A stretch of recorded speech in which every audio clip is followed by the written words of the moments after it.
I have a question. Yeah. I have a question right away, Andrea. Yeah. So, I've been teaching for over 22 years, but I have not taught yoga, Okay. or Pilates, Mm-hmm. mostly fitness, active, intense Mm-hmm. classes. So I find just reading the very first chapter is kind of Yeah. like overwhelming, like all this Okay. information. Do they teach this when you take training for yoga?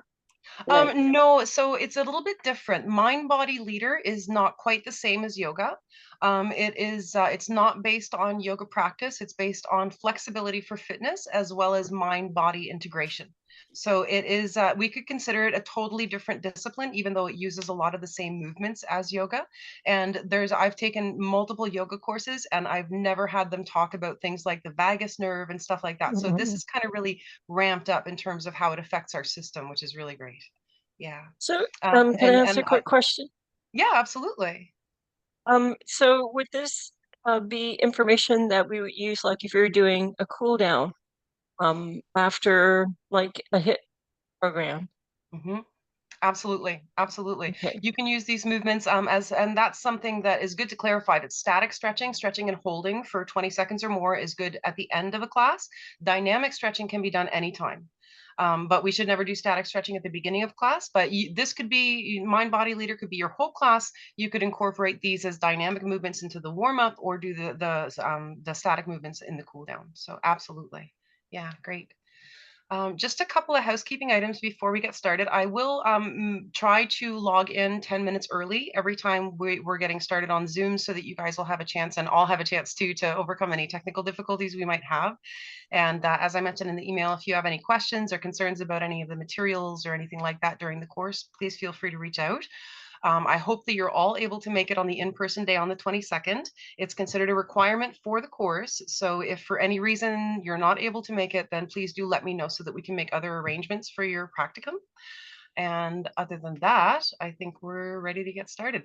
I am going back and forth between tabs here, looking at our slideshow and you guys. So if you do have a question, please maybe just raise your hand or speak out because I might not see it if you type it in the notes, just as a heads up. All right, so welcome to our NSFA Mind Body Leader Certification course. Here's our agenda for today. We're going to do some introductions real quick and then review chapters 1 through 4. So for our introductions, I'll ask you guys to introduce yourself, talk a little bit about yourself. Let me know if you have any other, or let the group know if you have any other certifications and what you're hoping to get from this course and how you plan to use it. Is anyone willing to kick us off with that intro?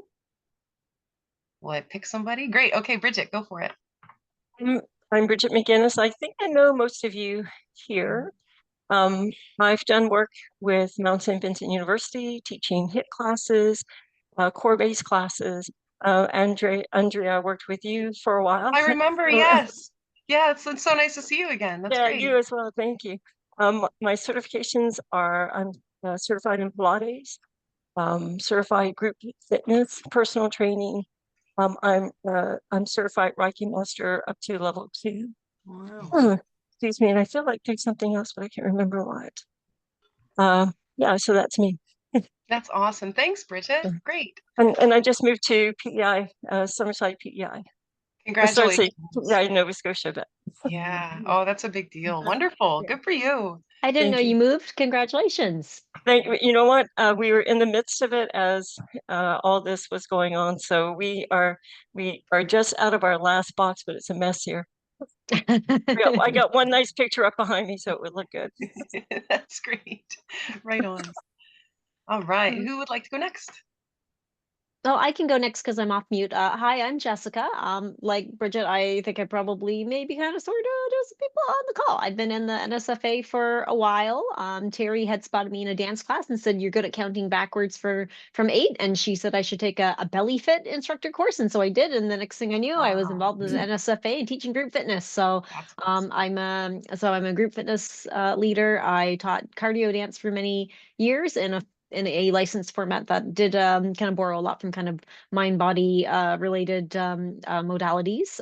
But currently I'm teaching bar fitness. And when we were at the summit, we did the Soul Fusion class. I was like, man, I could do something like this, but for bar. But then I looked at the Soul Fusion instructor course. I was like, I want to give Americans my money in the year 2025. So I decided to do MBL and invent my own instead. So here we are. So I'm looking forward to taking some items from this program to kind of jazz up kind of what I'm already doing a little bit. That's awesome. Good for you, Jessica. Thank you. Right on. All right, who's next? I can go next. Hi, Bridget. I didn't recognize you. Yeah, so my name is Cynthia. I've been teaching for about 22 years or so. I took a couple years off here and there. I have taught advanced step and other group fitness classes, but recently, and I took Zumba 2 training, but I let go my licensing for that, and I'm currently teaching dance fitness at the Mount. And so they offered to all the instructors at the Mount that they can send one to attend this course. So anyway, I did kind of say, oh, maybe I'll take it. I'm available, but like 2 hours on Tuesday night, on Thursday night, like working all day. I'm thinking about it now. Like earlier, I was like, oh my God, hopefully I can last with 2 hours. So my takeaway would be, I think I have no plans to teach yoga or any like meditation classes in the future, but I'm thinking this would be a great introduction to me, like in terms like it's like maybe I'm thinking about more beginner training, and then and maybe it will kind of encourage me to practice yoga because I don't do that. Like I do very minimal stretching, and like now that I'm old, I do need to do more stretching and meditation. So that's my takeaway from this training. Yeah, wonderful. Thanks, Cynthia. Great. Right on. All right, who's next? All right, Chrissy, go for it. Oh, your microphone. Yeah. You're still muted. Yeah. Okay. There you go. Perfect. You're good. Oh, hi. Yeah, great. Nice to meet everybody. I'm Krista. I don't have all the wonderful certifications you ladies have, but I'm just kind of looking to get started. Hopefully teaching a course. I'm really interested in working with children, or with seniors, or with special populations. I did years ago, I did take a fitness theory in the group leadership through NSFA, and I enjoyed it, but I did let it go. I taught for a few months. I did some different ball classes with fitness balls. It was a lot of fun. So I'm having to get back into it again, and and even for my own knowledge, just to learn more for myself. That's awesome. And I've Yeah. yoga for a long time, and other fitness. I like lots of different things. I think it's good to incorporate all kinds of things like walking, hiking, dancing, any kind of movement. Absolutely. Yeah. And Jessica says, welcome back. That's great. Thank Yeah. you. And absolutely. Such a great prerogative. That's awesome. Yeah. Thanks for that, Chrissy. Thank you. All right. We got 2 left. Kelsey and Savannah. Who wants to go next? I'll go next. Okay, great. Hey everyone, it's nice to see some familiar faces. I think I met a couple of folks at the summit. But yeah, my name's Kelsey. I'm located out in Cape Breton, and I've been working in group fitness since I think 2013, and certified now with the NSFA in the last year, 8 months ish. So exercise theory, group fitness, adapting fitness, and weight trainer and cycle are what I have so far. So I want to round things out with the mind body leader. So yeah, nice to meet you all, and looking forward to working with you all. Fantastic. Yeah, thanks, Kelsey. That's great. Right on. And Savannah. Hi, everyone. Sorry, I'm eating while we're doing it. I just got back from the gym. problem. My name's Savannah. I'm currently about to start studying occupational therapy. and I have my indoor cycle leadership course. And then I've always wanted to get my yoga certification. So this feels like a good like step in that direction to kind of get into it. But I'm super into like the mind body connection and wellness as a whole. So I'm really excited to do this course and to get to know everybody. Yeah, excellent. Thanks, Savannah. Yeah, that's great. Thanks, everybody. That's fantastic. You guys all have your hearts in the right place, and I'm so excited that you're going to be bringing this discipline into your communities. That's just absolutely wonderful. And we're going to learn so much good stuff about kind of how to hack our systems with this course as well. All right. Our next few sessions are going to be a little bit more interactive, and we'll have the opportunity to practice some of the movements as well for future calls, and we'll talk about that later as well. So now talking about the power of mind-body connection in fitness. So the approach to this course is it's different from any other certification that the NSFA offers. That's because we're taking more of a holistic approach. Can anyone tell me off the top of your head what holistic means to you? I think for me, it's looking at like the whole entire body, like just not just the way we look, but like the way we feel.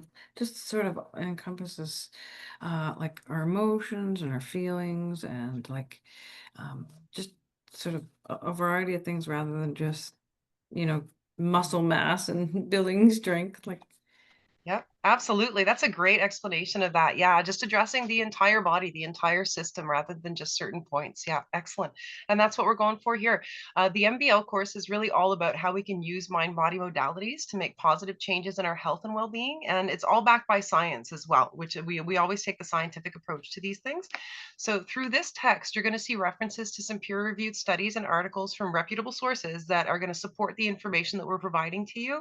And do please use that in your classes. Tell people about these researches and studies that have been done so that can help them to promote their own health. So now let's talk about mind-body fitness. Mind-body fitness addresses both physical and mental health, which is what differentiates us from our regular fitness class programs that focus mostly on just the physical fitness aspect. It does require the exercise leader to think beyond external health metrics like weight or muscle tone, like we were talking about just now, and to have a more inward focus, utilizing the power of the mind as well as to bring positive changes into the body. So this partnership between body and mind is very powerful, and it can be genuinely life-changing for people who embrace it. So that's something we really want to internalize as we go through this course. And I am going to move through these slides sometimes fairly quickly. So if you have any questions or want me to pop back to a slide that I've just skipped or gone past, then please do let me know. Now, how mental states can influence physical health. It's really important to tap into the power of mind to support our physical health, because if we can learn to use the mind or calm the mind, utilizing proven mind-body modalities to do so, we can have a positive influence on our mental state. And science has really caught up with that concept over the past several years. Our mental state can also affect our physical health. It really is a two-way street. And on this slide here are some examples of that. So we have stress leading to physical tension, anxiety causing racing heart and panic attacks, excitement giving quote unquote butterflies in the stomach, grief weakening the immune system. Grief also causes something sometimes called Takotsubo cardiomyopathy, and that the shape of the heart can change when someone is in extreme grief, and that's considered what we call heartbreak. It's actually felt and visible on MRI scans. Some really interesting stuff. And we also know that meditation slows the heart rate and lowers our blood pressure. The first example of the mind affecting the body was when people discovered that ulcers could be caused by stress, and we knew that was a thing, and now they're really catching up to that. So for instance, when we feel stress, this leads to physical tension in our muscles. We feel stiffness or tightness, particularly in the neck, the shoulders, and the jaw. It might also contribute to headaches or an upset stomach. Worry and fear can activate the body's fight or flight response, and we're going to learn about these responses as well as we go through the course. And that leads to a rapid heartbeat, sweating, or shallow breathing, and might even lead to panic attacks for some people. Anticipation, excitement, or nervousness often causes butterfly sensations in the stomach. This sensation is due to changes in digestive activity and the activation of the enteric nervous system. So we're going to learn a bit about that nervous system as well in this course.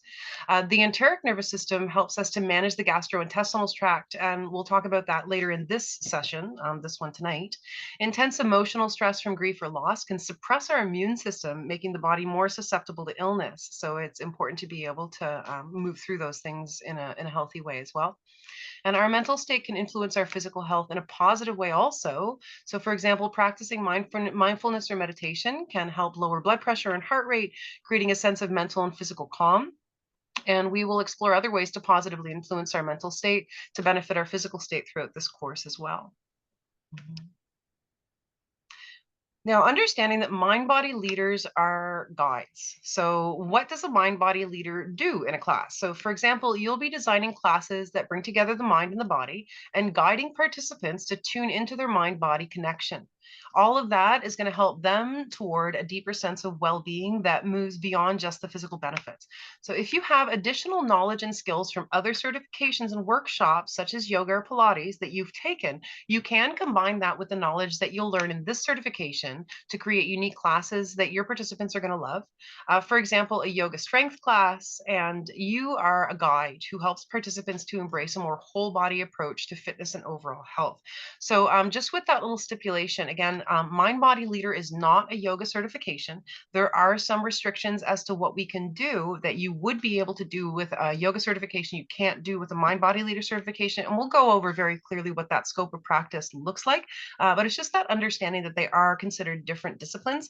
And this on its own can be a great class to offer people. And if you're looking to upskill, then that can certainly be added to it as well. Now, a quick question for you guys. Why do you think that the whole body approach to fitness might be the better approach than just addressing the physical? I think that when people come into, like, let's say you incorporate this into the cool down segment.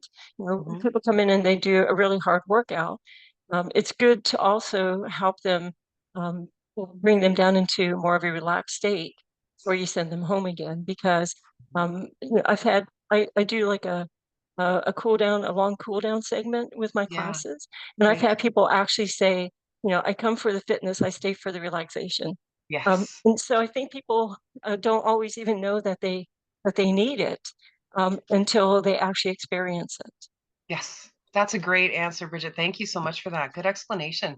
And it's so important because so many of us are so disconnected from our bodies because we spend so much time in our minds. And when you help people establish that connection, it's going to mean reduced instances of injury and accidents and overtraining because they're more tuned into themselves. So you're going to help them to train themselves better, which is really beneficial. Great. Now, on to understanding the nervous system. Very exciting stuff. I love this section a lot. It's really interesting. So a big reason why the whole body approach works better is because no part of the body is going to be working in isolation. We are a system. So on this slide, you're going to see a listing of all the different body systems. Typically in the fitness world, we think about how to increase our capacity in the musculoskeletal system, building stronger bones and muscles, the cardiovascular system and circulatory system, and the respiratory system so our heart and lungs work more efficiently. And then we have lots of ways to measure progress within that. But we need to consider that the human body is a complex, interconnected network where every system plays a vital role in maintaining a balance called homeostasis. Homeostasis, that's a word you're going to want to know, is the process by which living organisms maintain a stable internal environment despite external changes. Examples of how these different body systems work together include the respiratory system bringing in oxygen, which the circulatory system then delivers to every cell. At the same time, the digestive system breaks down food into essential nutrients that fuel our bodies. The endocrine system, which produces hormones, and the nervous system work in harmony to regulate and coordinate these processes, ensuring we respond effectively to changes coming from inside and outside of our body. Our immune system protects against disease, while the excretory system efficiently removes waste. And everything is working together. Everything is coordinated, and nothing is working in isolation. That's an important thing to understand. All of these are just a few examples of these complex interactions that shows how the system must work together to maintain our body stability and optimal function. And you can imagine that even a small disruption in one system can cause ripple effects in all of the other systems. So for overall health, it's important to think of our bodies in a more holistic way. So when we practice yoga, meditation, or other mind-body modalities, we can affect many of these systems at the same time because we're activating parts of the nervous system, which is called the parasympathetic nervous system, which helps our body transition from fight or flight to its normal rest and digest state. And this helps to bring our body into homeostasis, into balance. So to get a better understanding of how it all works, let's start by taking a look at the nervous system. So the nervous system is basically the command center for the body. It helps to regulate our other body systems using a network of nerves that send and receive electrical signals and chemical signals to and from other cells, glands, organs, and muscles all over the body. The nervous system is made up of our brain, the spinal cord, and nerves, which together control much of what the body does, thinks, and feels. Working with other body systems, the nervous system is responsible for things like movement, balance, coordination, learning, memory, thoughts, and feelings. Receiving information from our senses, our special senses, quote unquote, of sight, smell, touch, taste, and hearing. Sleep, healing, and aging, heartbeat and breathing, digestion, including hunger and thirst, and of course, our responses to stressors as well. So that's our interaction with the outside world and how it affects us. Now, the organization of the nervous system, you'll see here this great infographic that breaks things down for us. It has two parts, the central nervous system and the peripheral nervous system. The central nervous system, the CNS, which we just chatted about, is made up of the two components, the brain and the spinal cord. And the brain is the control center, and it's responsible for processing sensory information.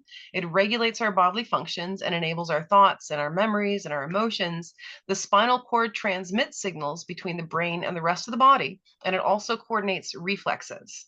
The brain's protected by the skull, and the spinal cord is protected by the vertebral spine. Now, our peripheral nervous system is the system of nerves that connects the central nervous system to the rest of the body. This system is responsible for both voluntary actions like muscle movement and involuntary actions like heart rate and breathing. The peripheral nervous system transmits information to and from the CNS. Communication does go both ways. It brings in information from the outside world through the afferent senses, such as from our somatic general senses that, for example, can sense temperature, pain, pressure, and proprioception. Can anyone tell me what proprioception is?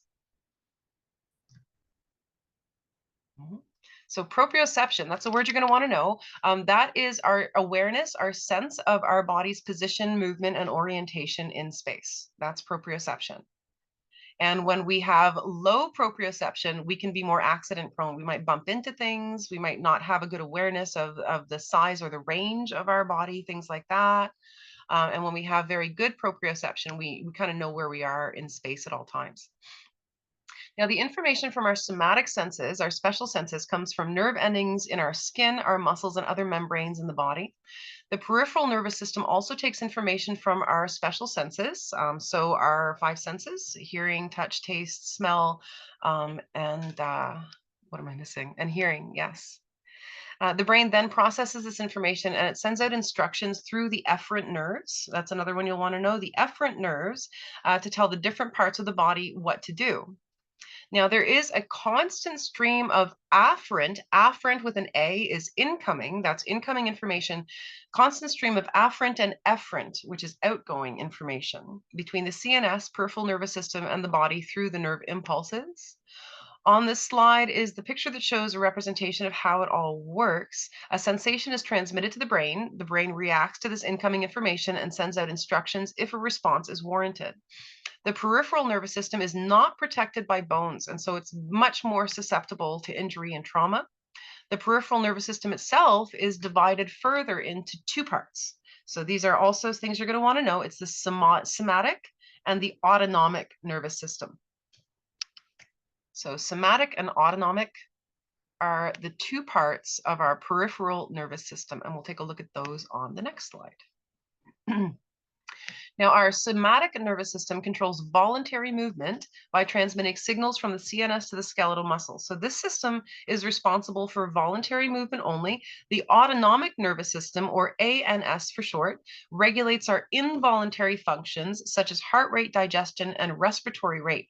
What's great about breathing is that it can be somatic or autonomic. So we can essentially hack our system through breathing practices. We can lower our heart rate, we can make our body calm down and lower cortisol levels and everything with control of the breathing, which we're going to learn about in this course as well. Now, the autonomic nervous system is further divided into three systems: the sympathetic nervous system, which prepares the body for fight or flight responses during stressful situations, and the parasympathetic nervous system, which promotes rest and digest activities that occur when the body is at rest and relaxed. The third system in the ANS is the enteric nervous system, which we're learning more and more about. That's ENTERIC, and that is specifically controlling the gastrointestinal system. They're finding out that we have at least as many, if not more, synaptic connections in our guts as we do in our brains, and that our gut health has a big influence on our mental health. So it's kind of considered the second brain now. It manages functions such as digestion, the absorption of nutrients, and gut motility. It does operate independently of the CNS, but can communicate with it. The enteric nervous system has a large number of neurons, so it's estimated to have between 200 and 600 million, and that's why it's often referred to as the second brain, and as part of the gut-brain axis, or the GBA. And the GBA is also involved in hormone production and immune function. So you can imagine the kind of disruption that can occur if that system isn't functioning properly, whether it's because of inflammatory foods that we're eating or because of stress that's causing our stomach acids to be disrupted. And actually, about 70% of your body's immune function is found in your gut. It's your body's first line of defense. And that's just one of the reasons that a healthy and well-functioning gut is so important to overall health. So before we move on, are there any questions on how the nervous system is organized? No? This would be a good one to take a look at a couple of times, because it is a little bit complex, but there's just a few parts, and those are very important for us to know how things are working there. Now, PNS activation. So in this course, we're going to be primarily focused on the sympathetic nervous system and the parasympathetic nervous system, and how we can use our MBL modalities like yoga, breathwork, and meditation to help bring balance or homeostasis between the two systems. So through these modalities, we can help the body move from fight or flight state to rest and digest. And a lot of people, even though it seems so simple and so easy to do, a lot of us just aren't even aware that that's a possibility. So you'll be able to bring this to the people in your classes, to your communities, and help them to, remove stress from their life in a large part because of these practices. And when we can activate the PNS, good things do happen. So remember back to the slide with all of the body systems, PNS activation will directly or indirectly affect all of these systems. So on this slide are just a few examples of what happens with PNS activation. It counters the effect of the sympathetic nervous system and restores a state of calm in the body. That helps to relax the blood vessels, lowering blood pressure and alleviating the strain on the cardiovascular system. It enhances digestion by increasing blood flow to the gastrointestinal tract and stimulating production of digestive enzymes. It helps facilitate cellular repair and immune system regulation, which are vital for long-term health. And the activation of the PNS decreases levels of cortisol and adrenaline, which are the primary hormones that are associated with the stress response. These hormones, when they're constantly released, have a negative effect on our health, and we'll discuss that later in this section as well. Now, I think we have a good idea of the organization of the nervous system at this point, and why activating the PNS and having our system mainly stay in the rest and digest state is important. I know that's something that we also all feel on a personal level, how disrupted we feel when we're in a state of stress versus how good we feel when we're in a state of relaxation. So let's take a look at the stress response and what it does to our body. Now, stress is a very natural human response to challenging or demanding situations. It could be defined as a state of fear, worry, or mental tension caused by difficult circumstances, to put it simply. Everyone experiences stress to some degree, and it can affect both the mind and body. Stress can manifest in a lot of different ways, including physical symptoms like headache, muscle tension, sleep disorder, and also emotional symptoms like anxiety, irritability, maybe difficulty concentrating. So while a little bit of stress can be beneficial by motivating us to perform daily activities, too much stress or an inability to release that stress can lead to some serious health problems.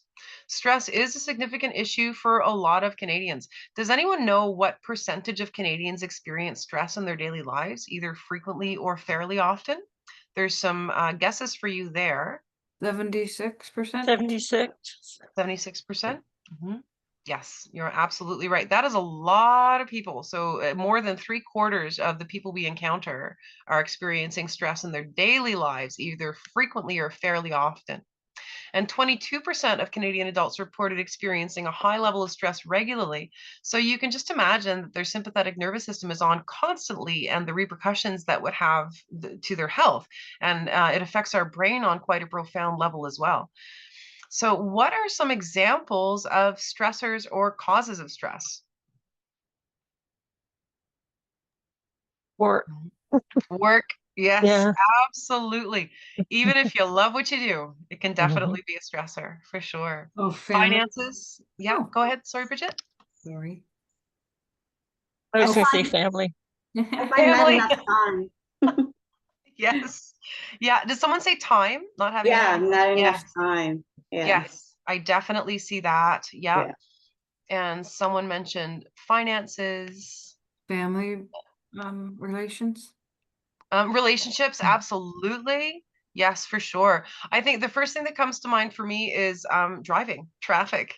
It can be a very big stressor, right? A little bit of road rage. Even if you're a generally peaceful person, sometimes it really can be very stressful, right? I've started cycling to work for part of my commute now. I have a little folding bicycle. It goes in the trunk of my car. So I've been driving to the ferry terminal and then I ride my bike the rest of the way. Great. Last week I had to go into Halifax and I had to like drive my car the whole way in. It was terrible and I never want to do that ever again now that I've become accustomed to not doing that. So yeah, traffic is terrible. Yeah, Super stressful.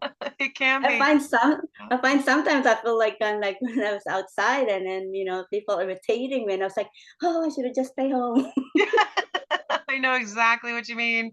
I like to play relaxing music and listen to relaxing or funny podcasts while I Yeah. drive, and then that helps me a little bit for sure. Oh, I And listen to also, murder podcasts. I'm not doing myself any favors on the drive part of my commute. maybe not while you're driving. Yeah. Oh, that's great. Yeah, I'm sure we could make that, we could spend the rest of class talking about all the things that can be stressors. So some key ones that we'll touch on are the work-related pressures, financial difficulties, health issues can be a very big stressor, relationship problems, major life changes, even if they're considered very positive, can be very stressful. Absolutely. Academic pressures, grief, the loss of a loved one, daily hassles. So all of these things can trigger the body's stress response. And when you're tuned in, you can really feel that happening in the moment in your stomach, in your brain. Maybe you get a little shaky when the adrenaline hits. And now let's talk about how stress affects the entire body. So we talked a bit about how the whole body works together to maintain homeostasis, and that even small changes can throw off the delicate balance in our body. Stress can really play havoc in the body and affect each of our body systems in different ways, and those in turn are going to affect others as they try to maintain homeostasis. So stress might cause muscles to tense up, which can lead to tension, headaches, migraines, and musculoskeletal pain, especially in the shoulders, neck, and back. It might make breathing more difficult, especially for those with pre-existing respiratory conditions like asthma or chronic obstructive pulmonary disease or COPD. When we're stressed, we tend to breathe high and shallow. And to be honest, that's actually most people nowadays are breathing high and shallow rather than diaphragmatic breathing. And when we're breathing high and shallow because of maybe our posture or something like that, our body's going to think that we're stressed out, even if we might not be. So we're going to have that stress response just related to the breathing. So that's why we're going to counter that with some breathing exercise. It can also increase your heart rate and blood pressure, contributing to higher risk of heart disease and other cardiovascular issues. It will trigger the release of hormones like cortisol and adrenaline, which do disrupt various bodily functions and contribute to conditions like diabetes and other metabolic diseases. It affects digestion, leading to stomach aches, bloating, acid reflux, and irritable bowel syndrome. I don't know if you guys have ever noticed a difference from eating a food when you're relaxed versus eating that same food when you're stressed. And geez, the heartburn and acid reflux sometimes that come with the same foods is really kind of interesting. This can also, stress can lead to anxiety, depression, and other mental health issues because it does change our brains, the physical structure of our brains. But thankfully, that is reversible. We can change that. It can also affect reproductive health, causing irregular menstrual cycles in women and affecting sperm production in men. And stress weakens our immune system. It makes the body more susceptible to infections and illnesses, makes it take a longer amount of time to heal from injury, can cause autoimmune diseases and skin conditions. And those things can also, they can develop or they can worsen. Now, to give you an idea of how stress can affect our skin, because of the increase in cortisol, it can increase acne, and stress can cause conditions like eczema, psoriasis, and rosacea to flare up. Some people get hives or rashes with stress because histamine is released in the body, causing an allergic reaction. Wound healing is affected, it slows down with stress. So, the physical manifestations of stress can really play havoc throughout the entire body. Now, the HPA axis and stress. So, how does stress trigger our body to react to it? We talked earlier about the brain sending out nervous or chemical signals through to different cells, glands, organs, and muscles throughout the body, and that's what happens in the stress response. A central player to the stress response is the HPA axis. It has an important role in the activation of the sympathetic nervous system's fight or flight response. So the HPA axis is made up of the hypothalamus and the pituitary gland. Those are both located in the brain, and the adrenal glands, which are little cone-shaped organs on top of the kidneys. The hypothalamus is a tiny part of your brain that acts like your body's control center. You can think about it like a manager that keeps the body running smoothly. Now, this is how the stress response is initiated. When a stressor is detected, and you can just take your pick from that list we looked at, the amygdala, which is a small structure in the brain that processes fear, emotions, and stress responses, that amygdala perceives that stress or danger and sends a distress signal to the hypothalamus, triggering the release of the hormone, CRH. Now, the CRH is a signal that tells the pituitary gland to release ACTH, which is another hormone. The ACTH is a signal to the adrenal glands to release hormones like adrenaline, which is also known as epinephrine, and cortisol. So we know about these stress hormones. That's kind of the end result of everything that we've experienced. Our system has reacted, and now we have these stress hormones in our system. And these hormones contribute to physical changes in the body that prepare it to respond to the stressor, to either fight or to flee. And all of this happens in milliseconds. It's instant, like a light switch that goes from off to on. Are there any questions about this before we move on? No? Okay, great. Now, our fight or flight response evolved as a survival mechanism to help early humans react quickly to life-threatening situations like fleeing from a saber-toothed tiger. So when faced with danger, the stress response enabled our ancestors to either fight off threats or flee to safety, enhancing their chances of survival. Some scientists say there's a third response, which is freeze. There's also fawn and flop in newer types of psychology. They're recognizing these as PTSD and CPTSD responses as well. So nowadays, we're not running from saber-toothed tigers. We're email farming a lot of the time, and that can be the scary thing. And we don't have the opportunity to burn off that energy and use it in the moment. We're just holding it in our bodies, right? Now, on the last slide, we saw how the stress response is activated. Now we're going to look at all the changes that happen in our body when it responds to stress. Now, these physiological changes with the fight or flight response, these include our heart beating faster, breathing increasing to provide the energy and oxygen needed to fuel a quick response to danger. So more oxygen sent to the brain, increasing alertness and producing a sudden heightened state of awareness. The pupils dilate to allow more light into the eyes, resulting in better vision.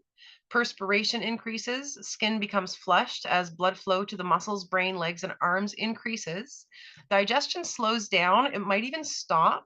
This happens because the body diverts energy and blood flow away from the digestive system to the muscles and brain, preparing to respond to the perceived threat. It's a survival mechanism that prioritizes immediate physical action over digestion. And if anyone of you, I'm not sure if you do, I certainly do get a nausea response to stress sometimes. And that's because of your enteric nervous system and also because of your psoas. So that complex of muscles on the inside of your body that harnesses your organs tightens when we're in fight or flight to prepare us for movement. And that can also cause problems. Some people will get so stressed that they throw up and they can't eat. And that's definitely as a result of that system. Because your body thinks, well, all the blood has to go to the muscles. I don't have time for this food stuff. So it gets rid of it, right? But not really beneficial to us in today's day and age. They can also use muscles to become tense and primed for action, and hands and other body parts might tremble or shake because of the increased adrenaline. High adrenaline levels produce tunnel vision, allowing the eyes to focus on the immediate threat. High cortisol levels are going to trigger the release of blood glucose and fats within the bloodstream, which supplies energy to all parts of the body. platelet production in the blood is temporarily increased so that the blood clots more easily to prevent excess blood loss in case of injury. So you're probably getting an idea of how this is great if you're running from the lion, not so great if you have a sedentary job and you're stressed out all the time, right? Now, adrenaline is also going to rapidly increase the heart rate and constrict the blood vessels, which raises blood pressure to prepare the body for immediate action. And remember, another name for adrenaline is epinephrine. And that's what they administer at the hospital when someone's going into cardiac arrest, is epinephrine. Cortisol helps to maintain higher blood pressure by enhancing the effects of adrenaline, and it also promotes sodium retention, which further increases blood pressure. Now, saliva and tear production are inhibited. That's why a lot of people will get a dry mouth if they're having a stress response. Sexual response is inhibited. The release of cortisol and adrenaline can also cause the bladder to relax and even release. So a lot of things are happening to prepare the body to face imminent danger. And when the threat is past, the parasympathetic nervous system should take over and calm the body down, restoring it to its normal function.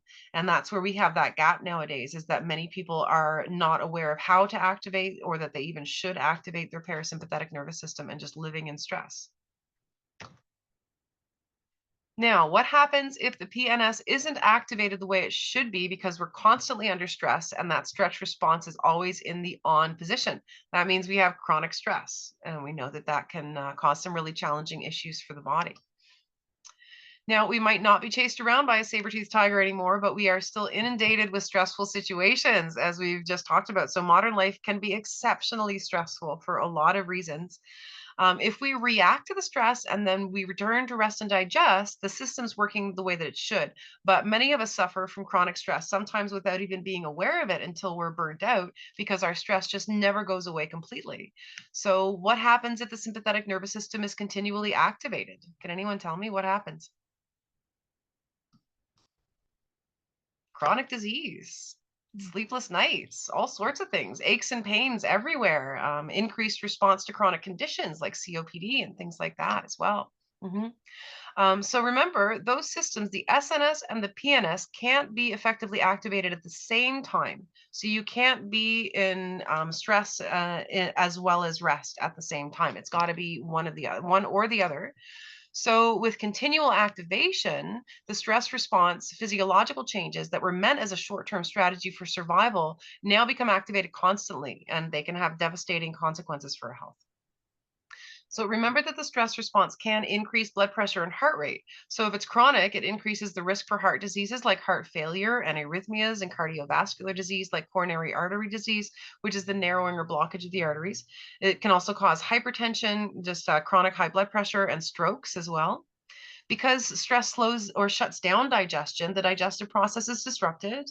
Digestive enzymes aren't produced, or not enough is produced, which can lead to digestive issues, including chronic indigestion, heartburn, and acid reflux. It can also exacerbate peptic ulcers, irritable bowel syndrome with symptoms like bloating, gas, diarrhea, constipation, and abdominal pain, and IBD, inflammatory bowel diseases like Crohn's disease, diverticulitis, and ulcerative colitis.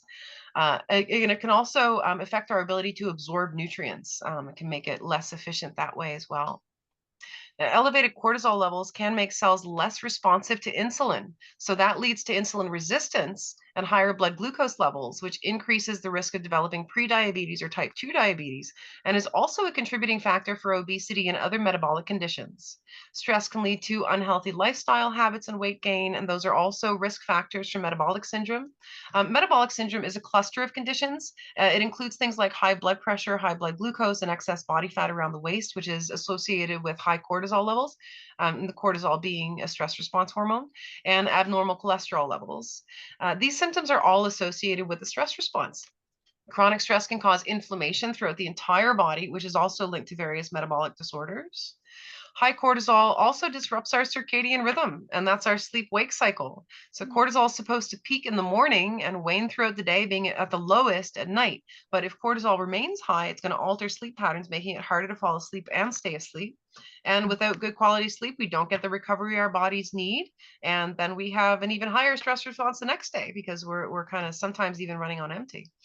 Now, high cortisol levels from chronic stress can suppress the effectiveness of immune cells and reduce the body's ability to fight off infections and chronic conditions. It can also lead to chronic inflammation, further impairing immune function and increasing susceptibility to illness. So for our health, especially during flu season, stress reduction is a really important thing for not catching what's out there. Stress is a contributing factor to anxiety, as we know, and also to depression, and can eventually lead to burnout and a feeling of overwhelming fatigue if it's not addressed ahead of time.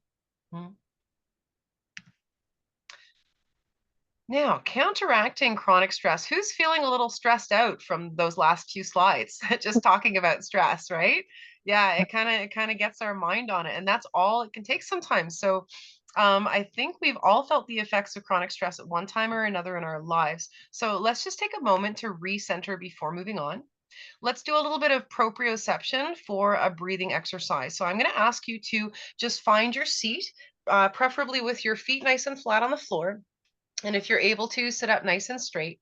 And I'll ask you to put your right hand on your belly and take a deep breath in through the nose, pushing the hand out. And then slowly exhale, as slowly as you can. Let's do a few more rounds of that. Deep breath in through the nose, push the hand out with your breath. And then exhale as slowly as you can. Good. Let's do that one more time. Deep breath into the belly. Maybe expand the rib cage outward as well. And then a nice slow exhale.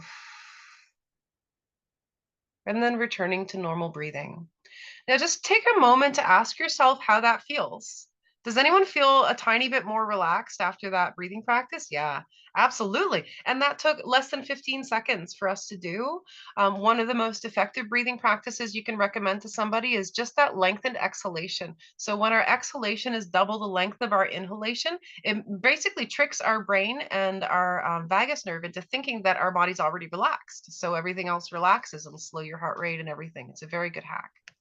And with that little practice we just did, we just activated our parasympathetic nervous system.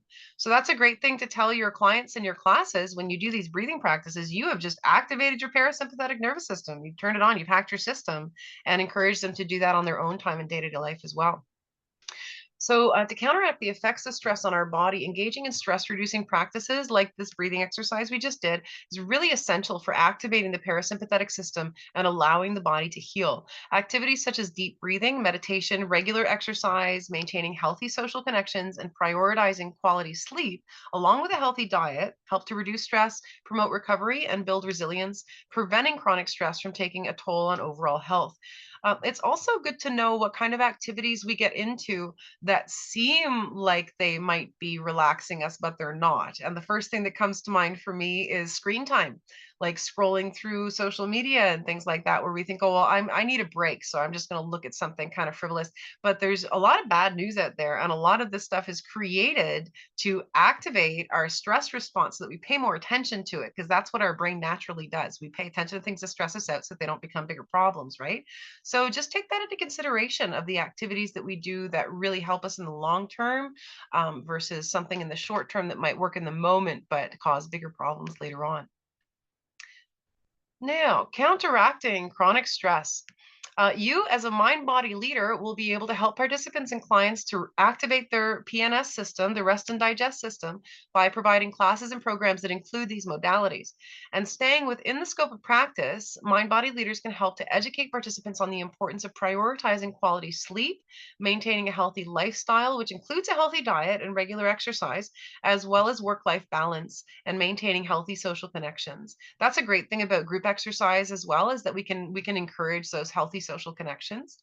Now in chapter 10, we're going to discuss staying within scope of practice. So for example, unless you are a dietitian or have additional certifications in nutrition, you won't be making recommendations for specific diets, but you can talk in general about the importance of a healthy diet and refer them to scientific articles and research and things like that about how to eat healthy. And we'll provide you with some links to things like that. Now, you as a mind-body leader, you are a stress reduction specialist. So I hope that with this course, you guys are going to incorporate these things into your own life and also get really excited about offering them to other people as well. This is what we do. Now, looking at chapter 3, we're going to explore how the vagus nerve and high heart rate variability, we'll refer to that as HRV, and also vagal tone contribute to overall well-being, and how mind-body practices such as yoga, stretching, and meditation and breath work can help to support their function. Any questions on the previous chapters before we move ahead? No? Okay, great.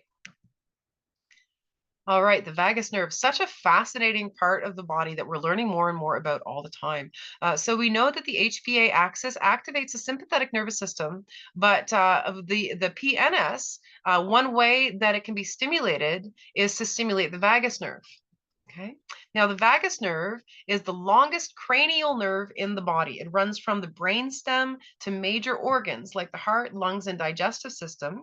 Its Latin name comes from the word vagus, meaning wandering. So that reflects this widespread influence throughout the entire body. As part of the parasympathetic nervous system, the vagus nerve acts like a communication highway. It sends signals between the brain and the body to help regulate key functions.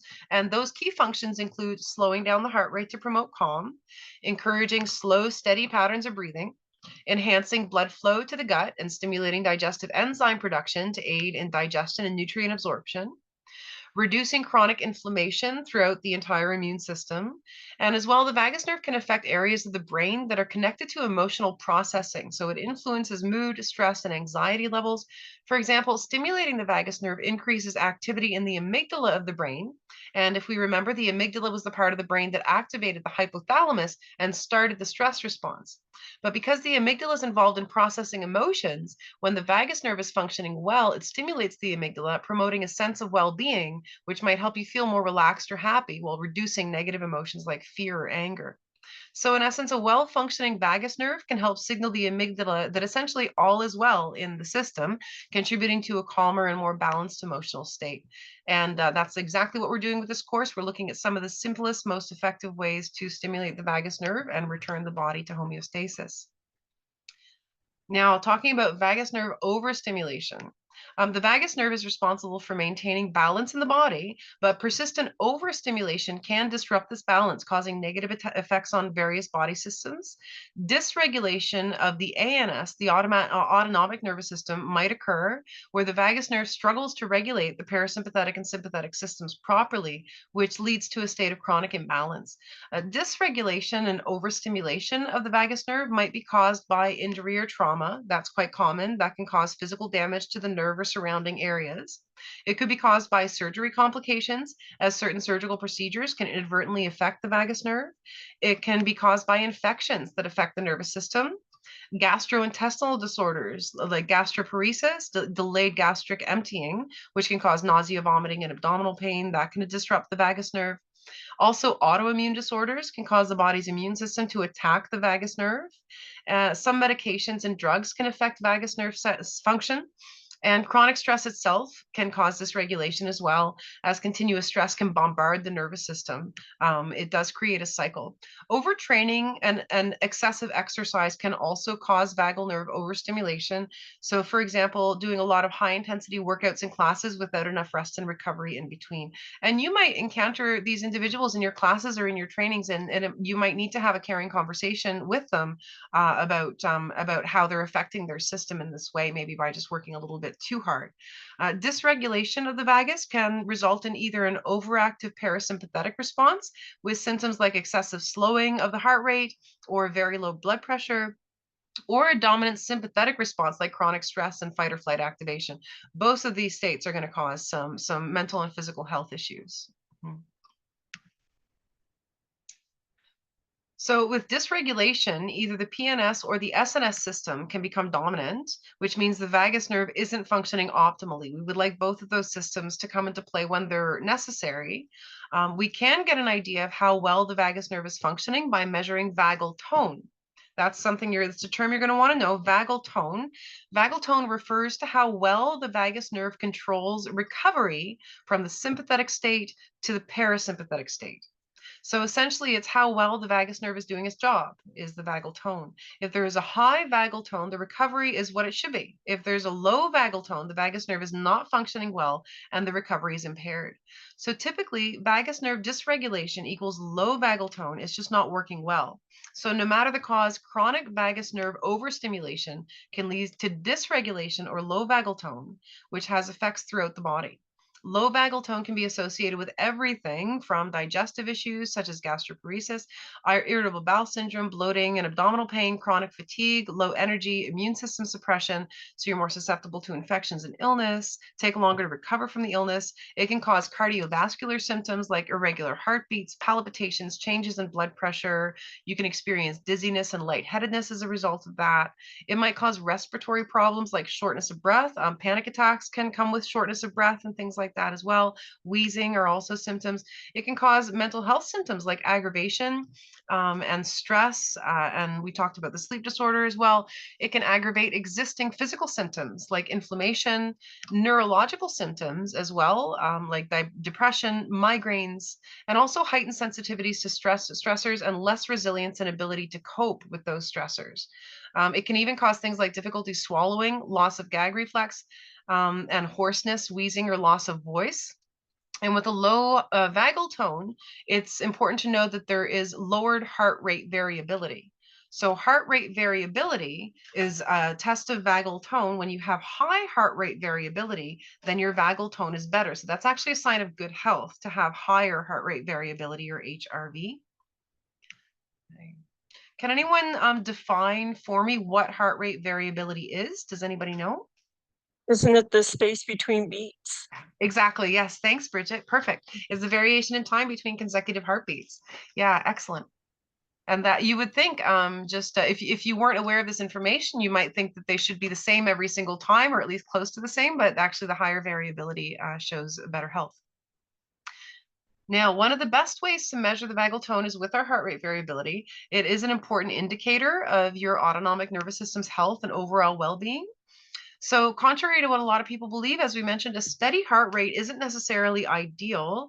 Instead, a higher HRV, greater variability in the time between beats, indicates a healthy, adaptable nervous system. So for a normal, healthy adult, HRV can vary widely, but generally an active adult might have an HRV range of 50 to 100 milliseconds. And this range is very typical for active adults who are physically active on a regular basis and have good cardiovascular health. Keep in mind that HRV might be influenced by various factors, including stress, sleep quality, nutrition, and overall health, so it can change day to day. HRV is very closely linked to vagal tone. So high HRV and high vagal tone signal a well-functioning vagus nerve with a strong ability to activate the parasympathetic nervous system. This helps the body respond to stress and recover quickly. Low heart rate variability and low vagal tone indicate reduced vagus nerve activity, making it harder for the body to return to a relaxed state after stress. Now, vagal tone and HRV are vital markers of resilience, showing how well the body can switch between states of relaxation and rest. Okay, that's really interesting. Savannah says she's 26 and her HRV averages around 30, did you say? I can't open the chat here. Okay, yeah, that's really interesting. Yeah. Go ahead. Could that be because she's physically active and so her heart rate would automatically be a little bit lower because she's healthy? Yeah, that would be my best guess, actually. Yeah. Yeah, that's a really good point. But that's so interesting. And we've got all these devices that can measure these things for us now. So if you are an owner of one of those devices, I encourage you to take a look at that. And also understanding that everybody is different. So there's some ranges. Don't panic if you're not within that range, because it might just be how your body operates. But yeah, Also, that's really interesting. not all these devices are accurate either, is the other important thing to keep in mind. So Oh. your Apple Watch can definitely, Oh, capture a yes. lot of details, but it doesn't necessarily mean that it's, doing a good job, or that, it really picked up what it thought it picked up, or whatever. Yeah, that's So a really take them good all point. with a grain of salt. Absolutely. Yeah, that's a really great point. Thanks for that, Jessica. Because they're great tools, but they're just that. They're tools. Like we'll use our human brains to see if they're working the way that we want them to, for sure. That's great. So improving our HRV and our vagal tone is not only going to support your mental and physical health, but is going to enhance your overall quality of life. We just have a better life when we're not as stressed out. Monitoring. Oh, Bridget, did you have a question? No, oh, sorry, I thought I saw a little wave. Monitoring HRV can help you understand how your body responds to stress and recovery. It can be measured by an electrocardiogram.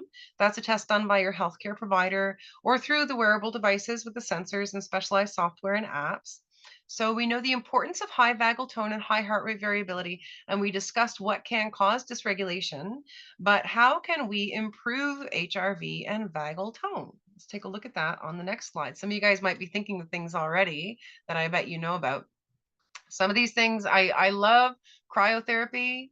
Jessica says she uses a stress watch with her Apple Watch and her average hours today is 54 minutes. Yeah, okay. Yeah, That's so sorry, I interesting. typed out a little bit. So my average HRV today is 54 ms at milliseconds. Yeah, Yeah. so and it says pay attention. So it gave me it gave me the stress guy today. You can't see Oh, because I that's have so blur funny. on my background, but he looks a little stressed out. But That is a great little tool. That's so interesting. It gives you a little something when it thinks you're getting stressed out. And we might not even, did you notice that yourself before it told you? Did you feel like you were stressed? I had some stress today, so I did, and I also got some pings on my watch, and then when I saw them, it made me more stressed out because I like, oh was no, gonna my watch say, noticed that I'm stressed out too, right, so like that's not great. right. And also if I take my watch off and then put it on, it can't like understand that I did that, and so it's like stress, stress, stress. I'm just like, no, dude, like I put my watch on, it's okay. Oh my gracious, that's so funny. Managing the technology, I guess, right? And that's a really good point because if you've got those devices and the ping, especially if you're someone like me who I keep my phone on silent most of the time because any of those notifications coming through are going to stress me out throughout the day, especially if I'm doing other things. So that's something to take into consideration if the tool itself is stressing you out more than it needs to be. So here are some ways to help restore vagal tone. It can improve nervous system balance and enhance overall well-being. These are things that we can do ourselves in our own daily lives. And as mind body leaders, we can educate participants on how to maintain a healthy vagus nerve and nervous system using some of these tools. So, as shown on the slide, there's several areas that can be focused on. So, for example, we can adopt an anti inflammatory lifestyle by eating a diet rich in fruits, vegetables, and omega 3s and low in processed foods. So, essentially, all prepackaged processed foods are at least somewhat inflammatory to some degree, some more than others. And because of your personal individual system, you might have an inflammatory response to a carrot or an egg yolk without actually having an allergy and not have any idea. So it's that awareness piece with your own diet as well. And that's why we're not making diet plans for people unless we're dietitians or nutrition coaches. Now, the Canada Food Guide suggests that half of our plate should be filled with vegetables and fruit. Foods rich in omega 3s include fatty fish like salmon, mackerel, flax, chia, and hemp seeds, walnuts, edamame, and seaweed and algae. Now, finding a balance in your exercise routine and not overdoing it is also really crucial. Moderate exercise is generally beneficial for vagal tone, but especially if you have low vagal tone, it's important to avoid pushing your body too hard, as high intensity can potentially worsen vagus nerve dysregulation. Overtraining or excessive exercise exacerbated by not enough recovery time can overstimulate the nervous system, leading to a decrease in HRV. Can anyone tell me a reason why somebody might be overtraining? Too Teaching aggressive fitness training classes. goals. Oh Oh, yeah, that too. Yeah. sorry, I missed that, Bridget. What did you say? So for a while I was doing like 3 classes a day and Yeah, actively participating in them. So sometimes it's because you have to.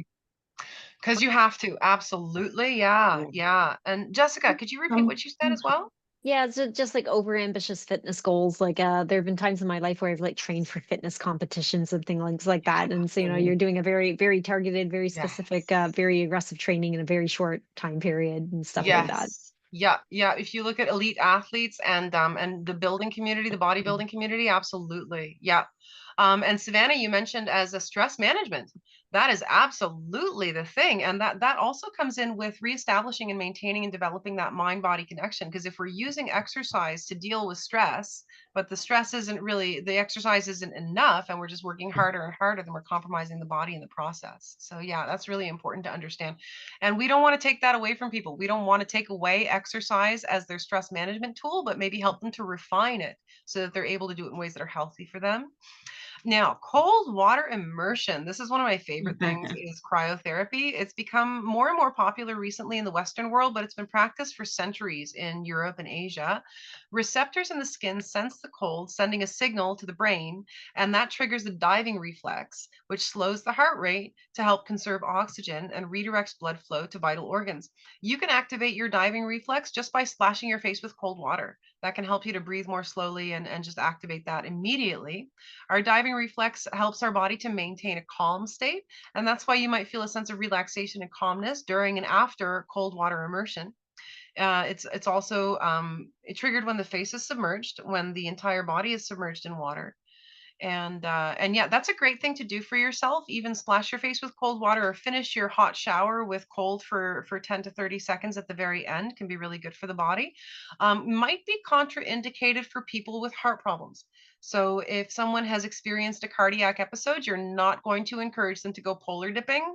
But other than that, in general, it can be very safe and helpful for people, especially if they're building up to it. It doesn't have to be ice water baths or anything like that. Now, sleep. While individual sleep needs can vary, most adults do require between 7 and 9 hours of quality sleep per night to support optimal vagal tone and overall health. Consistent restorative sleep helps maintain the balance between the parasympathetic and sympathetic nervous systems, promoting relaxation and recovery. And of course, you can help manage stress and restore vagal tone through mind body practices as well, as we know. This is a great thing to encourage people to be doing as they're going to sleep at night, these breathing practices and some of the gentle stretches that we'll learn to help to calm the body down and prepare for sleep. Because I know all of us, a lot of the time, will be laying in bed thinking about something no one remembers but us that happened 20 years ago, and we're stressing out about it when we're supposed to be sleeping, and it doesn't help anything to stress it. So if we're able to bring our attention to our breathing, then that just helps us to redirect and can be really beneficial with very little effort. Now, vagal tone and mind-body practices. Mind-body practices, like the ones we're studying in this course, do stimulate the vagus nerve and activate the parasympathetic nervous system.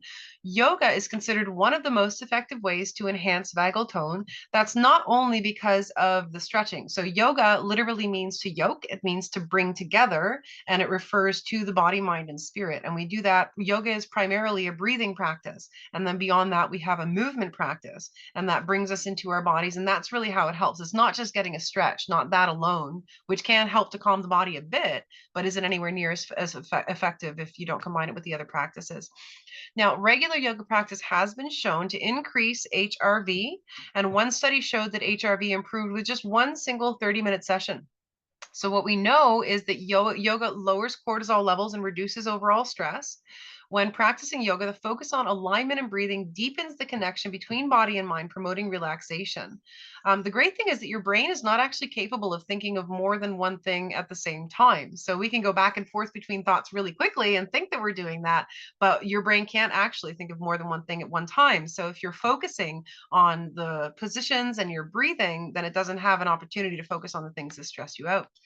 Now, poses like forward folds and twists are particularly effective for calming the nervous system and stimulating the vagus nerve. It helps us with digestion. It helps that enteric nervous system. Meditation and mindfulness exercise reduces activity in the amygdala. Now, a study published in the Journal of Psychiatry Research showed that through neuroimaging, that participants in an 8-week mindfulness meditation program reduced the size of their amygdala, which correlated with their decrease in stress levels. So this is an important thing for us to know, and also for our participants to know, is that your brain can reform, it can change to get you directly to a stress response very quickly. And it can also change to get you to a rest and digest response very quickly. So these are physical changes that we see in the brain based on physical and mental health practices, which is really exceptional, right? Now, stretching also stimulates the vagus nerve indirectly by activating the parasympathetic nervous system. Deep intentional breathing is one of the fastest ways to activate the vagus nerve. It's that link between our autonomic and automatic activation systems. Oh, we go. Yes. So it does what the breathing does is it stimulates the nerve through the diaphragm and reduces sympathetic nervous system dominance. So is everyone familiar with the diaphragm muscle and where that is? It kind of looks like a bit of a parachute, and it's just underneath, like on the inside of your ribs, right? It's underneath your lungs and it's above your organs. And when we inhale, it comes up. When we exhale, it comes down. A calm breathing rhythm, and it's right next to your vagus nerve. So that's how it stimulates it. A calm breathing rhythm is going to signal the vagus nerve to activate the parasympathetic nervous system. So even that simple practice like we just did with the deep breathing and the longer exhalation activates the vagus nerve and promotes relaxation. Now, the benefits of a healthy vagus nerve. When it is functioning well and the parasympathetic nervous system is regularly activated, the body experiences a lot of benefits. So, for example, higher vagal tone is linked to reduced depression, anxiety, and emotional reactivity. A healthy vagus nerve enhances physical health by reducing inflammation, supporting digestion, and regulating blood pressure.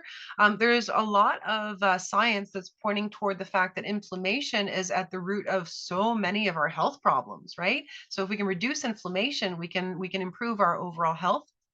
Regular parasympathetic nervous system activation allows the body to repair tissues for a better recovery and helps to maintain a strong immune system.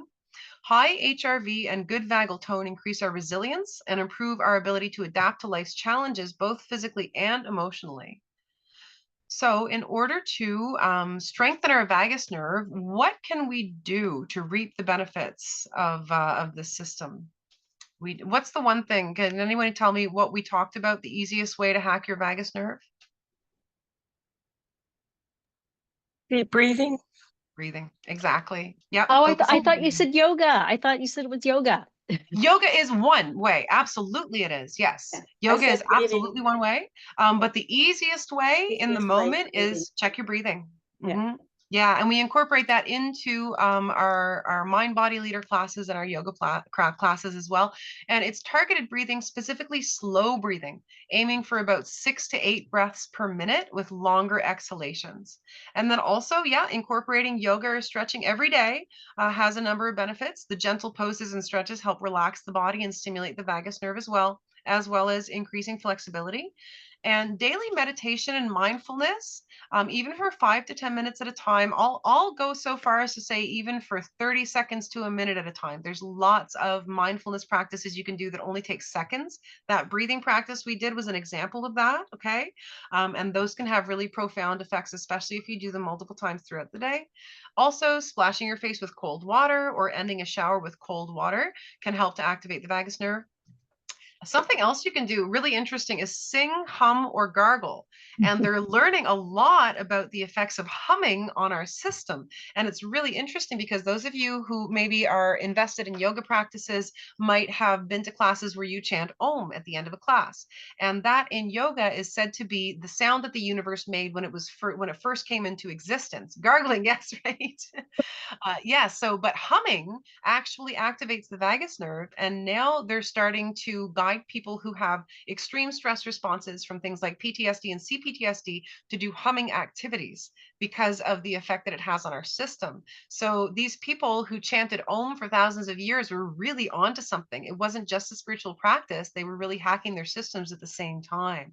So that's something you can bring into your classes as well. Bridget asks why some practices hold the breath before exhaling. That is another type of breathing practice that I will mention because you brought it up. And I think that's a really great point. One thing that we do not teach as mind body leaders is any breath holding. And that's because it's contraindicated for a number of conditions like hypertension or concussion, things like that. It can be exacerbated by that. However, it can be very beneficial in a lot of ways to certain people. So there's one breathing practice called the 4-7-8 breath, where you inhale for 4 counts, hold on top for, I see some heads nodding, yeah, hold on top for 7 counts, and then exhale for 8 counts. And that's what I advise people to do if they have no underlying issues, if they have sleep disorder, because within about 4 or 5 rounds, you will be passed out 90% of the time. So it's great for people with sleep disorder, but a lot of people are not safe holding the breath. So we don't coach that. But holding the breath does stimulate the system in other ways, especially when it's paired with that lengthened exhalation. So that can have very positive effects as well. One thing I'll say, some breath holding that nobody should do is the Valsalva maneuver, and I will die on that hill. Nobody should be lifting a heavy weight and holding their breath to push, because you can very seriously hurt yourself, even if you're a perfectly healthy person. The safer way is by forced exhalation. So by pursing the lips and blowing instead of just exhaling and instead of holding the breath. Yeah. Okay. You can also, one other great thing that I'll mention here that I believe is on our list there is fostering social connections, because positive interactions with others help to increase vagal activity and heart rate variability. I know that all of you guys are in here. Nobody takes a course like this because they don't like people, right? So I know all of you guys like people, you like helping people, and this is a really great part of your role, is that you get to offer them those positive interactions and that social connection, whether it's just you one-on-one or with an entire class full of people. That's super beneficial for people. Great. Now, moving on to chapter 4, our last chapter for today, the effects of mind-body practices on the brain. So just briefly, practices like yoga, mindfulness, and meditation and visualization, these can significantly influence brain wave activity. That's what we're going to talk about next, promoting states of relaxation, focus, and mental clarity. And they're associated with calmness, mindfulness, and emotional healing. So in this section, we're going to learn how mind-body practices can actually alter our brain waves and transform our mental state.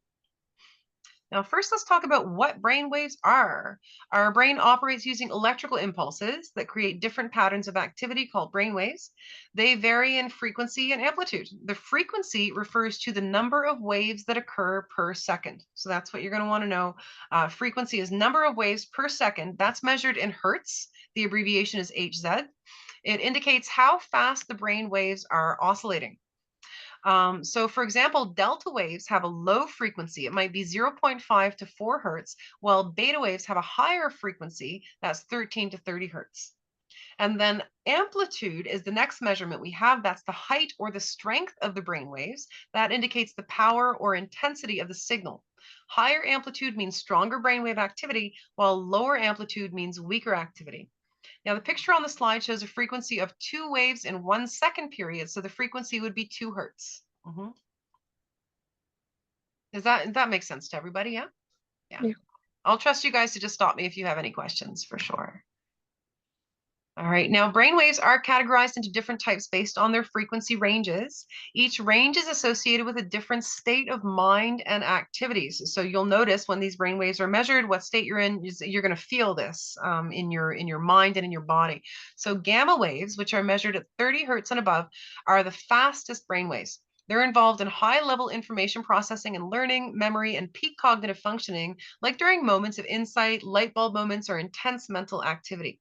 Gamma waves bind together neurons into larger networks to carry out higher order brain activities and specific tasks. I feel like a lot of us spend a lot of our time in that space, in the gamma wave space, with learning and with technical jobs and things like that.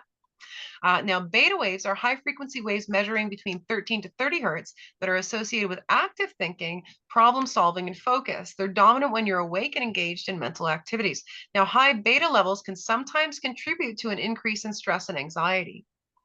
Alpha waves are the next one. Those run between 8 to 13 hertz, and they're associated with a state of relaxed alertness. So they're present during quiet, flowing thoughts, and in some meditative states, gentle yoga poses, mindful breathing, and meditation. They're common when the eyes are closed and the body is at rest, but alert. So not sleeping and not dozing off, and also during creative thinking and daydreaming. So overall, this is a pretty relaxed state to be in, but we are at the same time still alert. Now, theta waves have a lower hertz, about 4 to 8 hertz, and are present during deep relaxation, meditation, light sleep, creativity, intuition, daydreaming, visualization, and memory recall. So during hypnosis, people are mostly in the theta brainwave state at 0.5 to 4 hertz. Now, delta are the slowest brain waves, and they're associated with deep restorative sleep and unconsciousness. These waves are rarely active in the daytime, but they are essential for physical and mental healing. And there's some really interesting information coming out about sleep studies and how important sleep is for the healing of our body and brain as well. So it is very important for us to get into that delta state also. Now, mind-body practices can significantly influence brainwave activity, promoting states of relaxation, focus, and mental clarity. And they're also associated with calmness, mindfulness, and emotional healing. So as mind-body practitioners, question for you guys, which brainwave states would we like our participants to be in to get the most from the practice? There's two answers here. Shout it out. I know you know. Theta. What's that? And theta and alpha. Theta and alpha. Exactly. Yep. Thanks, Bridget. That is what we are aiming for in our practice, is theta and alpha brainwaves. And we don't have to do an EEG to know what brainwave state they're in. They can tell us how they're feeling, and that's basically going to reflect that. Great. Now, which regions are brainwaves active in? Mind-body practices do help shift our brainwave activity from gamma to beta to alpha and theta, and to utilize different areas of the brain. Boxes shaded in green on the slide here indicate waves associated with mind-body practices and the areas of the brain they're dominant in. So keeping in mind too, I believe this is in your manual, but you also have access to the slides if you want to take a look at this infographic a little bit later as well. So both the hippocampus and the amygdala are in very close proximity to each other within the brain. Both structures are situated in the temporal lobe. The hippocampus is primarily involved in the memory formation and spatial navigation. So proprioception, same as spatial navigation. That's what we're talking about there. Yeah, well, the amygdala, we know that plays a key role in processing emotions, particularly fear and pleasure, and it triggers the HPA axis, which in turn begins the stress response. So their proximity in the brain allows them to interact closely, especially in connecting memories with emotional responses. And I'm sure we're all familiar with that, where a memory elicits a very strong emotional response, and it feels like it was yesterday, even if it was 20 years ago. So now let's try a little exercise as a group. I'm going to get you guys to once again just find a comfortable seated position and just take a moment to feel your posture and your feet on the floor. And if you'd like, you can close your eyes. And now I'd like you to just take a moment to think about your happy place. It might be a favorite vacation spot, a relaxing beach visit, or a walk in the forest. It might be a place in your mind you go to relax, or being with someone you care about. And just take a moment to really use all of your senses to imagine that happy place and really be present there. And then just notice how that makes you feel in your body and your brain. Take a moment to embrace that feeling. And then when you're ready, you can open your eyes. Did anyone notice any physiological changes in your body when you brought that to mind? I find the first thing I notice when I do a practice like that is that I'll smile automatically. And I saw that on some of your faces also, is that there's an automatic little smile. The cool thing about smiling is that when you smile, it's so powerful that you could literally hold a pencil between your teeth and your brain will give you some good positive hormones because it thinks you're happy because you're smiling. It's that simple. And it will also, you might have noticed that you felt a little more relaxed in your body, or that your breathing slowed down a little bit when you mentally went to that place. So that was your hippocampus connecting with your amygdala. To make things technical, your memories or imagination are producing feelings and emotions. And we can use that connection to help create feelings of calm for our participants when we use meditation and visualization. A really interesting thing too is that thinking happy thoughts makes you physically stronger. There's a really fun test I used to do with my classes when we were still allowed to touch each other. We just do this in a different way now.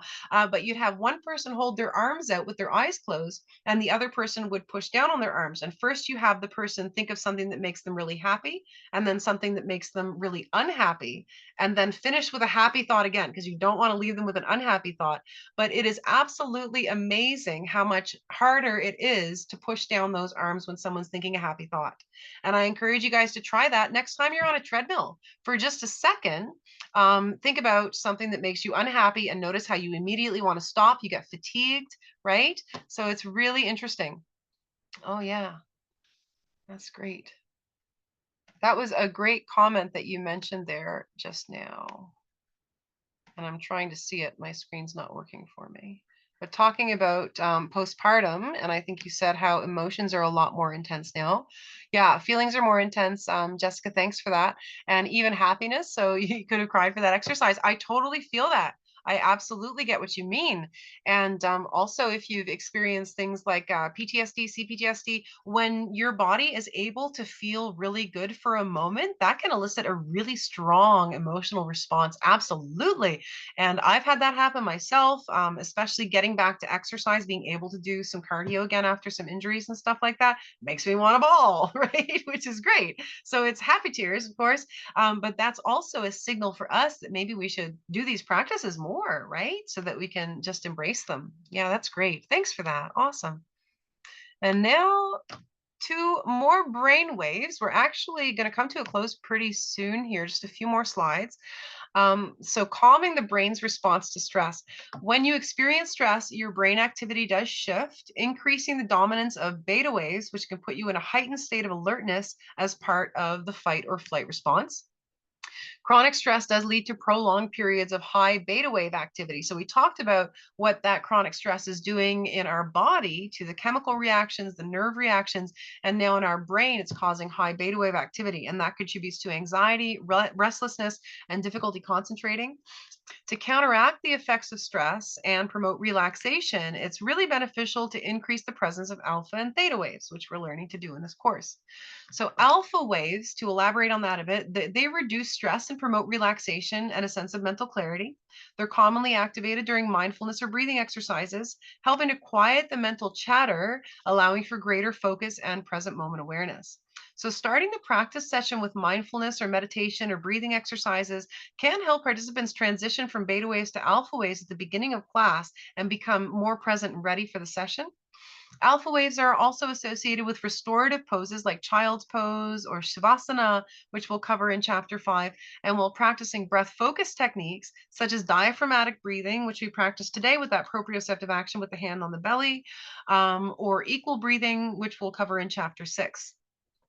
Now, theta waves, those encourage introspection and emotional healing, fostering a deeper connection between mind and body and helping with deep meditation, visualization, and accessing subconscious thoughts.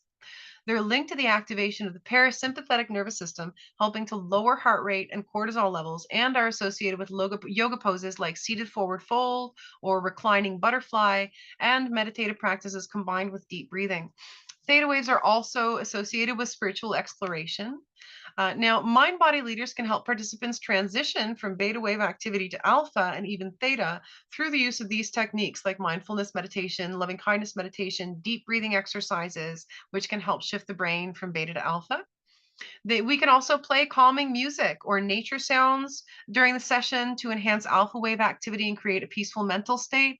One of the best hacks for people with PTSD or sensory overload is listening to birdsong in headphones, because our brains are programmed to assume everything is fine if birds are singing, because birds don't sing when there's chaos, right? So if you have trouble sleeping, if you have stress response, if going out in public is overstimulating for you because of all the noise and things like that, give that a try. It's a really great little hack.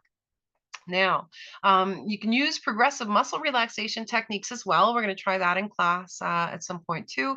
That involves tensing and then relaxing different muscle groups, so isometric contraction, which can help reduce beta wave activity and promote relaxation, and guided imagery and visualization exercises also, which can help increase alpha and theta waves. So when you do decide to incorporate these practices into your classes, do your best to read the room. Some people will not be comfortable closing their eyes. That can be whether they have balance challenges, it could be PTSD response, things like that. Don't require anybody to do anything is my suggestion. Like you're making suggestions as an instructor and they're going to decide what's best for them. Some people also consider meditation to be a bit of a trigger word because it does have sometimes a spiritual affiliation. Some people might have had negative experiences with quote unquote spiritual advisors who inspired these practices and kind of tainted them for them. When I teach meditation in classes, I call them mindfulness exercises, and we're just going to tune our focus to something that's mundane but soothing. And that might be the breathing, might be birdsong, whatever, music, things like that.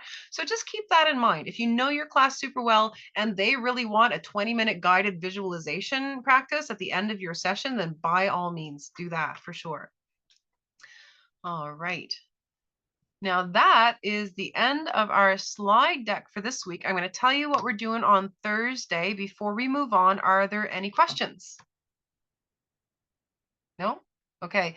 Thank you so much for your time and attention, guys. That was fantastic. The information coming up next time, I neglected to update the slides. So we are not continuing on January 16th. We are continuing on June 12th. So this coming Thursday. So our next session is going to cover chapter 5. We are going to be practicing some of the yoga poses. So if it is possible for you, it would be really wonderful if you could set your camera up and have a space where you're able to have just enough length for a yoga mat so that you can do some of these things. I know some of you guys might not have the space for that where your computer is set up, and that's completely fine. But I will ask you, maybe take some time on your own time. You can play the recording later on and go over the stretches with us if you want. And feeling them in our own bodies is going to go a really long way in helping us to teach them to other people. Pardon me, I'm getting a little dry. So next week's session on Tuesday, we'll cover chapters 6 to 9. And then our Thursday session will be chapters 10 to 12. Like I mentioned, we're going to do a good long review on the Thursday so that you'll be well prepared for your exam. We're going to have the opportunity to do the written exam for the first hour of our in-person day. And that is going to be, I believe we switched the date to the 23rd. It's on a Sunday. That's the 22nd is our in-person day. So this is the agenda for the next 3 Zoom classes. And we'll go over details of the in-person day before our last Zoom class as well. All right. So that is everything. If you guys have any questions about any of this that come up later, please do let me know. And I will see you on Thursday. All right. Have a great night, guys. Thank you. Thank you. Thank you. Bye. Thank you. Have a good night. You too. Thank